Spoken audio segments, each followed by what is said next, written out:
রংপুরও বাড়ছে ঠান্ডাজনিত রোগের প্রকোপ, চাপ বাড়ছে হাসপাতালগুলোতে।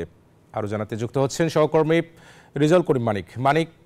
রংপুরের হাসপাতালগুলোর কি পরিস্থিতি দেখছেন আর কি বলছেন এই পর্যায়ে চিকিৎসকরা?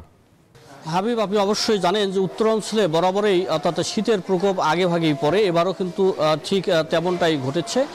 উত্তরাঞ্চলের শীত পড়েছে এবং শীতের তীব্রতাও ধীরে ধীরে বাড়ছে, শীতের প্রকোপও তেমন বাড়ছে। আপনাকে যদি বলি যে এই বছরও কিন্তু আসলে পঞ্চগড়ে 14-15 ডিগ্রি সেলসিয়াস তাপমাত্রা অর্থাৎ বিরাজ করছে, অর্থাৎ শীতের প্রকোপ কিন্তু এই অঞ্চলে বেড়েছে। শীত বাড়ার সাথে সাথে শীতজনিত যে রোগের প্রকোপ সেটিও কিন্তু আমরা লক্ষ্য করতে পেরেছি। রংপুর অঞ্চলে যে হাসপাতালগুলো রয়েছে, বিশেষ করে পঞ্চগড়, দিনাজপুর এবং লালমনিরহাট এবং রংপুর মেডিকেল কলেজ হসপিটাল, এখানে কিন্তু শিশু রোগীর সংখ্যা অনেকটাই বেড়েছে। আমরা দেখতে পেরেছি যে অর্থাৎ বেডে জায়গা না থাকে কিন্তু মেঝেতেও কিন্তু অনেক রোগী আশ্রয় নিয়েছে। তারা কিন্তু বলছেন যে চিকিৎসা ভালো পাচ্ছেন এবং রোগী কিন্তু অনেক রোগী আবার সুস্থ দিকে যাচ্ছে। এখন আপনার সাথে একটু কথা বলতে চাই যে আপনি আপনার শিশুকে নিয়ে আসেন, কি হয়েছে একটু বলবেন আমাদেরকে?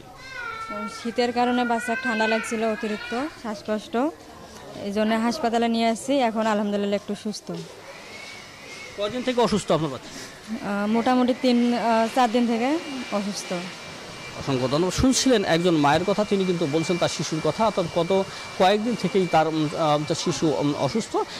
এই শিশু এখন কিন্তু অর্থাৎ অসুস্থ হওয়ার কারণে শীতজনিত রোগে অর্থাৎ সর্দি, কাশি এবং নিউমোনিয়ার কারণে, শ্বাসকষ্টের কারণে অর্থাৎ রংপুর মেডিকেল কলেজ হাসপাতালে এসেছে। শুধু এই শিশুই নয়, অর্থাৎ বেশ কয়েকগুণ গত সপ্তাহে এই হাসপাতালের কয়েকটি শিশু ওয়ার্ডে রোগী ছিল 420 জন, সেটি কিন্তু অর্থাৎ বেড়েছে। অর্থাৎ প্রতিদিনই রোগীর সংখ্যা বাড়ছে এবং শীতজনিত রোগীর সংখ্যা বাড়ছে। অর্থাৎ রংপুর অঞ্চলের যে সর্ববৃহৎ hospital Rangpur medical college hospital, এই মেডিকেল হসপিটাল অর্থাৎ প্রতি বছরই কিন্তু শীতজনিত রোগে অসংখ্য শিশু মারা যায়।